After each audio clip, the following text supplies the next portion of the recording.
coalition of support groups for presidential aspirant Peter Obi is calling on him to dump the People's Democratic Party and contest in the 2023 presidential election on the platform of another party.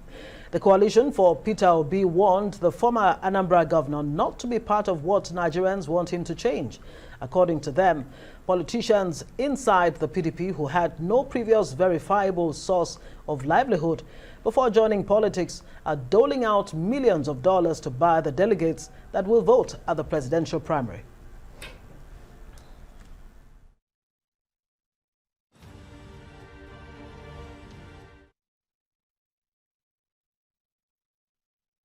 All right, joining us to discuss this and the quest for the Southeast presidential candidate for 2023 is Marcel. He's joining us remotely. Of course, thank you so much for joining us, Marcel Ngogbehei, for joining us on News Night. Let's start with this call of yours on the presidential aspirant, Peter Obi, that he should leave the PDP and look for another party. Why this call at this time? Is it not too early? The call was conditional, and it's very important we get that very, very clear. We said that if the PDP is not going to offer him that seat, then we'll asking him to make hay while the sun shines. So there is still an opportunity for the PDP to do the right thing. What we're looking for is that the delegates and the NEC and the top echelon of PDP should realize that they have a beautiful bride in their hands that can get them to Aso Rock, someone that has an organic movement with a proven track record.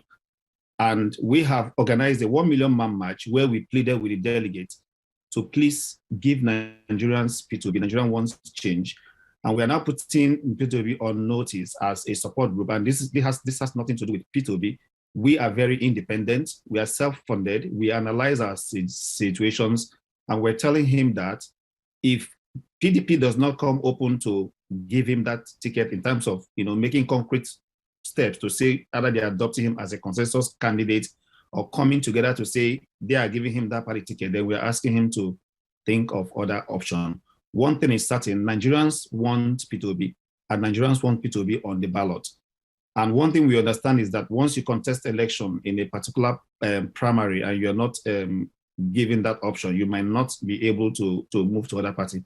So what we're telling P2B is that weigh your options very well, and we're also telling PDP to please do the necessary thing and adopt him as a consensus candidate to give us peace of mind. Okay, Marcel, it begs the question, do you think any political party intend going into the elections with an unpopular candidate? And what exactly is it you're afraid of? You seem to be of the opinion there's a gang up against him. Why would that be? See, if you understand how party politics work, from what we understand, most of the parties that be in party politics don't really care about the masses. There is this inside trading, power brokers, and all that. And what we have done is to plead with the power brokers to please adopt P2B. Okay, and we know that there is a lot of inside push by some other governors that they want to be president.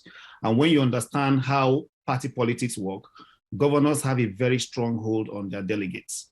Okay, and we know that once a governor is coming out and is going all the whole hall, it's most likely he's going to lock down the delegates within his states. So when you make an analysis, P2B has left office for a very long time, so he might not have that leverage. Okay, so what we're saying is that the committee of governors in the PDP and the NEC and the party leadership should do the right thing. As what we're saying is the right thing. The Nigerians want him, and they have a candidate that Nigerians want. So a lot of things favor the candidacy of P2B. One, he has a proven track record. Two, he came from a zone where if PDP has observed their rotation and their zoning formula, that zone would have automatically actually produced a president. Three, within the South zones, when you look at all the three Southern zones that made up the Southern zone, two has produced presidents, so there's only one that have not. So a lot of factors. So if PDP really want to be fair in one angle, And if they want to give Nigerians what they want in the other angle, they shouldn't have any problem presenting a Peter Obi presidency, right? Okay. And it will give them automatic ticket to Asoro. But Peter Obi has an organic movement. Right. People use their money to print posters, buy T-shirts, rent DJs, dance across the streets. Yeah. We called for 1 million. More than 7 million came out across the whole country for a candidate on their own, not paid. Okay. Which other presidential candidate has that kind of movement? And PDP has a very, very good candidate on their hands, and they are dilly-dallying. We do not want Peter Obi to be shortchanged, because once he goes through that election and he's not taken in PDP, that means he can't come on the ballot. Marcel Ngogbehei, Director of Strategy and Communications of the Peter Obi Support Network and the Chairman of the Coalition of Peter Obi. Thank you so much for being on the news with us.